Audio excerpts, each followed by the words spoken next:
పూజ్య శ్రీ శంకర స్వామి భారతీయ జనతా పార్టీ నాయకులు అంతెల శ్రీరాముల్ని మహేశ్వరం నియోజకవర్గం బీజేపీ కార్యాలయంలో మర్యాదపూర్వకంగా కలిశారు. ఈ సందర్భంగా శ్రీరాములు అక్రమ చొరబాటుదారులు, రోహింగ్యాలు, బంగ్లాదేశీయుల అంశాలపై తాము చేస్తున్న ఉద్యమం గురించి వివరించారు.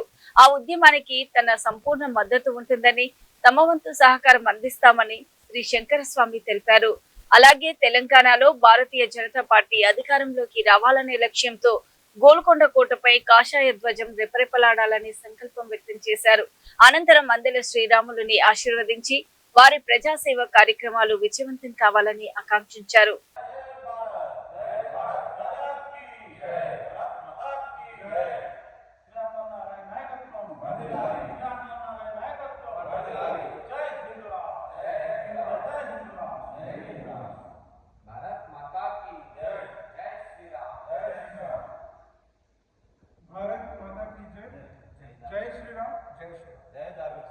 ఈరోజు మన భాగ్యనగరంలో అందెల శ్రీరాములు అన్న గారిని కలవడం జరిగింది.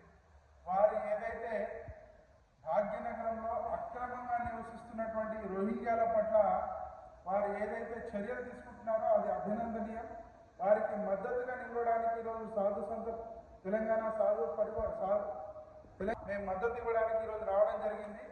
అలాగే బీజేపీ ధార్మిక సెల్ కూడా ఖచ్చితంగా వారికి మద్దతుగా నిలిచి అక్రమంగా నిలుస్తున్నటువంటి ఏదైతే రోహింగ్యాలు ఉన్నారో వారిని వెంటనే ఇక్కడి నుండి పంపించాల్సిందిగా మేము డిమాండ్ చేస్తున్నాం. ఎందుకంటే వారి వల్ల భాగ్యనగరంలో దేవాలయాల పైన దాడులు, దేవతామూర్తులకు విగ్రహాల దాడులు, అలాగే అక్రమాలు కూడా జరుగుతున్నాయి. మహిళల పట్ల అసభ్యకరంగా ప్రవర్తిస్తున్నాం. కాబట్టి వాటిని ముందుగా గుర్తించి శ్రీరాములన్న గారు ఏ విధంగానైతే ఉద్యమాన్ని సాగిస్తున్నారో వారికి మేము పూర్తిగా మద్దతు తెలుపుతున్నాము. ఇక్కడ ఉన్నటువంటి ఎంఐఎం పార్టీ కూడా వారికి మద్దతుగా నిలిచి వారికి అక్రమంగా ఇప్పుడు ఏదైతే ఎస్ఐఆర్ నడుస్తుందో వారికి అక్రమంగా వారికి ఓటు హక్కును కూడా కల్పించడానికి సిద్ధమైంది.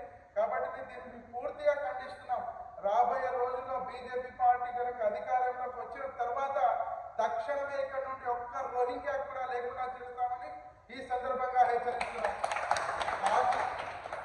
ఏదైతే భారతీయ జనతా పార్టీ ఆధ్వర్యంలో తెలంగాణలో గోల్కొండ కోట మీద కాషాయ జెండా ఎగరేయడానికి శ్రీరాములన్న గారు ఏ విధంగానైతే కృషి చేస్తున్నారో వారికి మద్దతుగా ధార్మిక సెల్ భారతీయ జనతా పార్టీ ప్రతి ఒక్క కార్యకర్త రాబోయే రోజుల్లో కృషి చేసి తెలంగాణలో భారతీయ జనతా పార్టీని అధికారంలోకి తీసుకురావడానికి ప్రతి ఒక్కరూ శాశ్వతలా కృషి చేయాలని ఈ సందర్భంగా కోరుకుంటున్నాం. ఎందుకంటే ఇక్కడ ఉన్నటువంటి రేవంత్ ఉద్దీన్ సర్కార్ వారి ముస్లింల పార్టీ చెప్పుకుంటూ వారికి తొత్తుగా ఎంఐఎం పార్టీ కూడా వారికి మద్దతు ఇస్తుంది. కాబట్టి రాష్ట్రంలో ఏకైక హిందువుల కొరకు ఏదైతే పార్టీ ఉందంటే కేవలం భారతీయ జనతా పార్టీ మాత్రమే. కాబట్టి అట్లాంటి పార్టీని రాబోయే రోజుల్లో అధికారంలోకి తీసుకువచ్చి మనల్ని మనం రక్షించుకోవాల్సినటువంటి అవసరం ఎంతైనా ఉందని ఈ సందర్భంగా తెలియజేస్తూ రామ్ల